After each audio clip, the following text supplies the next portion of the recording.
महाराज छपरा में, सारण में कल आए थे, और उनकी जो बयान थी बहुत ही शर्मनाक और बहुत ही बेहुदा टाइप की बयान थी। आपने देखा होगा, उन्होंने कह रहे हैं कि मशरक़ को आज़ादी दिलाएंगे, आतंकवादी शब्द का इस्तेमाल किया और एक परिवार को डायरेक्ट टारगेट कर रहे हैं कि स्वजाति को, अपने राजपूत भाई को, अपनी ये कभी वो कभी वो कभी वो। मैं उनसे पूछना चाहता हूं कि जब आप चुनाव लड़ रहे थे पूर्णिया में 2024 की लोकसभा चुनाव, तो पप्पू यादव जी आपने वादा किया था कि सीवान में आके हिना साहब के लिए आप वोट मांगेंगे। आपके पहले चरण में चुनाव था या दूसरे चरण में चुनाव था, लेकिन हम लोगों का तो यहाँ पे 2024 का चुनाव, लोकसभा का चुनाव लगभग 5वें चरण में था या किस चरण में था, 24 तारीख को चुनाव था, इतना तो हमें याद है।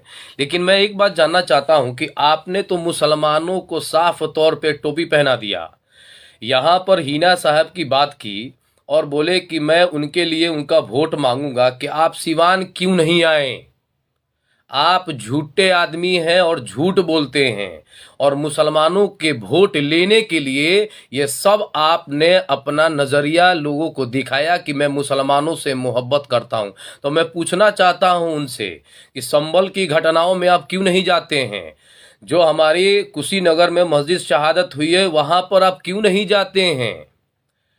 मुसलमानों को टोपी पहनाते हैं, मुसलमानों का बहुत आप रहबर बनते हैं। तो यहाँ आपने तो कहा था लोकसभा में कि मैं हिना साहब के लिए, उनके परिवार के लिए, उनके साथ खड़ा रहूंगा, उनके लिए वोट मांगूंगा। तो आपने वोट मांगा क्यों नहीं? मैं उनसे जानना चाहता हूं, पूछता हूं मेरे पप्पू यादव भाई, आप बताइए आप क्यों नहीं आए? वहीं आप जिसके पीछे आप भाषण दे रहे हैं कि मैं जेपी यादव की जो परिवार की जो परिजनों का जो हत्या हुई उसमें मैं जाके वहां भी गया। मैं उनसे पूछना चाहता हूं कि जेपी यादव से आप पूछिए कि वो गवाही तो सीधे उनके फेवर में दे दिए जिनके प्रति वो केस किए थे। इसका मतलब ये हुआ कि वो भी परिवार को फंसाने की साजिश हो रही थी, जिस तरह आपने मशरक़ के परिवार को बदनाम करने की साजिश की है, मशरक़ के लोगों को जिस तरह से आपने आहत दिया है, आप मजाक बना के रख दिए हैं। एक सांसद को, एक पूर्व सांसद को जो 2017 से जेल में बंद है, 4 बार के सांसद रहे हैं, विधायक रहे हैं, वो किनके बदौलत रहे हैं? आपके बदौलत रहे हैं। वो जनता की बदौलत रहे हैं और जनता ने उन्हें मेंबर ऑफ पार्लियामेंट बनाया था, आपके बदौलत नहीं बनाया था। और मेंबर ऑफ पार्लियामेंट बनाने का मतलब हुआ कि सारे जनताओं का सहयोग और सारे जनताओं के पसंद थे माननीय श्री प्रभुनाथ सिंह चचा जी, और आपने उनको ऐसा अभद्र व्यवहार, आतंकवादी शब्द का इस्तेमाल कर रहे हैं और मशरक़ को आज़ादी दिलाएंगे। मतलब क्या है कि आप जो वोट दिए होंगे मशरक़ के लोग, महाराजगंज के लोग, तो आप उनको गाली दे रहे हैं कि आतंकवादी बोल रहे हैं, आज़ादी दिला रहे हैं। 2017 से जो बंदा, जो व्यक्ति, जो माननीय हमारे जेल में बंद है, उनके ऊपर आप सवाल उठा रहे हैं, आज़ादी दिला रहे हैं। आज़ादी तो आपसे लोगों को मिलनी चाहिए, क्योंकि आप चूतिया बनाते हैं मुसलमानों को। खासतौर कि राष्ट्रीय जनता दल के हमारे नेता माननीय तेजस्वी यादव को आप उल्टा भला बुला कहते हैं, विपक्ष की निभाते हैं। आप एक अच्छा कार्य करते हैं, मैं उनकी सराहनीय करता हूं कि भाई आप बहुत बढ़िया काम करते हैं और करना भी चाहिए। लेकिन मुझे एक बात समझ में नहीं आया कि आपने इस आतंकवादी शब्द का इस्तेमाल कैसे कर लिया। जिनको जनता ने, प्रदीप ने मेंबर ऑफ पार्लियामेंट बनाया, तो पूरे जनता आतंकवादी है, मशरक़ आतंकवादी है। आपको भाई किससे निजात चाहिए? संभल की घटना पे नहीं बोलीजिएगा आप, मुसलमानों का वोट लीजिएगा, मुसलमानों का बात नहीं कीजिएगा आप। संभल में आप क्यों नहीं गए? 5 मुसलमान मरे तो कुशीनगर में मस्जिद की हमारी शहीद हो गई, आप क्यों नहीं बोले? मदरसा हमारा बंद हो रहा है, आप उस पर क्यों नहीं बोल रहे हैं? बॉम्ब लिंचिंग हो रहा है तो आप क्यों नहीं बोल रहे हैं? उनके पास, उनके परिजनों के पास क्यों नहीं जा रहे हैं? दिल्ली में मस्जिद, दिल्ली में रोड पे हमारा मुसलमान भाई नमाज पढ़ते हुए पीट गया, तो आप क्यों नहीं बोल रहे हैं? नाम कमाने का इतना शौक है तो आप नाम कमाइए, लेकिन ऐसे अभद्र भाषा को बिल्कुल ही आप मत बोला कीजिए। प्रभुनाथ सिंह के अच्छे एक माननीय है, वो 2017 से जेल में है। झूठे आदमी है आप, साफ झूठे आदमी है आप। 24 में बोले कि हिना साहब के लिए वोट मांगेंगे, हिना साहब के लिए वो करेंगे, उस परिवार के लिए ये करेंगे, वो परिवार के लिए ये करेंगे। आप मुसलमानों को चूतिया बनाते हैं और मुसलमानों को टोपी पहनाते हैं। अपने भाषा को आप संयम बरतें। किसी के बहकावे में आकर अब वोट के लेने के लिए इतना भी आप नीचे मत गिर जाइए कि आपकी गरिमा को पूरे तार तार कर दिया जाए। आप समझते क्या है अपने आप को? जब मन करे आप हमारे नेता को कैसे बोल दीजिएगा, तेजस्वी यादव को आप बोल दीजिएगा, मोहम्मद कैफ चुप रहेगा, आपको भी धांस देगा, जान लीजिएगा, भले बता दे रहे हैं, थोड़ा भी टाइम नहीं लगाएगा। राष्ट्रीय जनता दल के हम सदस्य हैं, और सदस्य जब नहीं रहेंगे तो आप बोलिएगा, और जो आपको करना हो कीजिएगा। अभी राष्ट्रीय जनता दल के सदस्य हैं, कार्यकर्ता है, और हमारे नेता माननीय तेजस्वी यादव, और उनको आप बोलिएगा, और हम छोड़ देंगे।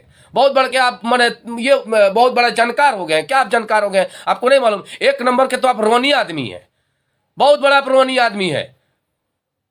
हम लोग भी जेल गए हैं, लेकिन आपकी तरह नहीं है कि वोट देने के लिए रोने लगेंगे, वोट लेने के लिए जाके गोल पे गिर जाएंगे। ऐसा कहीं राजनीति होता है? आप बहुत उचित राजनीति करते हैं, बहुत लूज टॉक करते हैं, बहुत लूज टॉक। आप बहुत बड़े पद पे हैं, लेकिन आपके बात को जो सिस्टम है ना, वो बहुत ज्यादा बेकार वाला बात निकला हुआ है, बहुत तकलीफ लगा हुआ। आतंकवादी बोलते हैं। आपको मालूम है 2013 से 2014 में हम प्रभुनाथ सिंह जी के जाके क्षेत्र में जो 6 महीने का कार्यकाल रहा, उसमें हम लोग अपने तन मन और धन से उनको जिताने का काम किया। और जानते हैं जिताने के लिए हमको कौन भेजा था?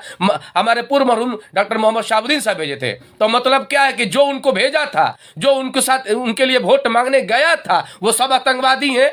यही ना उनका आपको कहने का मतलब है कि छपरा के, सारण के, जो भी उनके साथ जुड़े हैं, जो भी उनके साथ रह रहे हैं, जो उनके लिए कार्य और जो उनके लिए अपना खून पसीना बहाए, उनको सब आतंकवादी हैं।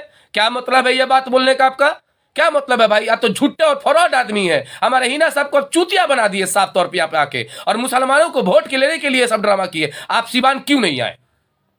आप सिवान क्यों नहीं आए वोट मांगने के लिए? हमको बताइए। आप मुसलमानों को साफ आप बेवकूफ समझ लिए हैं, चूतिया बना रहे हैं। आप ज्यादा स्मार्ट बनते हैं अपने आप को।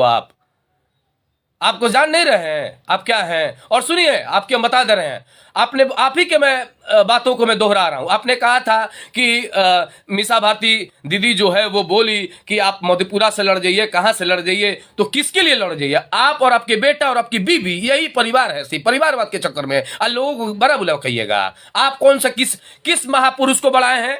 किस यादव को आप बढ़ाते हैं? एक यादव का नाम बताइए।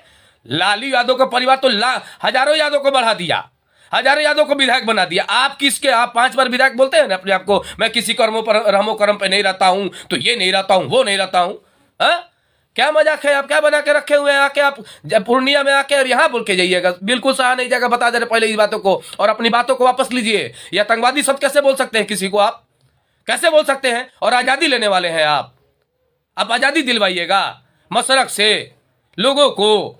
मतलब क्या? आप सब मतलब कि वो परिवार, वो जो हमारा परिवार है, आपको बता दे रहे युवराज भाई हमारे बड़े भाई है, मैं उनका दोस्त हूं। उन पे आप जो भी उंगली उठाइएगा, मैं उनको आपको भी उंगली करूंगा। आपको डर नहीं लगता तो हम लोग को भी डर नहीं लगता है। आप याद सुन लीजिए, यहां किसी को डर नहीं लगा है।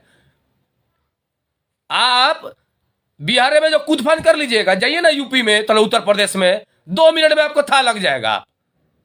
मुसलमान का चूतिया बना के मुसलमान को वोट लेते हैं, मुसलमान की बात भी नहीं करते हैं। अब मुसलमान का जो नेता उसका नाम लेके वोट लेते हैं, फिर उसके पास जाते भी नहीं है, और फिर दूसरे को बोलते हैं कि आतंकवादी है। साफ मैंने बकचोदे समझ ली है क्या हम लोग को? आप अपनी बातों पर संयम रखिए। पप्पू यादव जी, ये जो चीज बर्दाश्त के बाहर है, ये बर्दाश्त नहीं किया जाएगा। किसी को आतंकवादी बोल दिएगा, किसी को आजादी दिलाइएगा। आप लड़ाई लड़िए।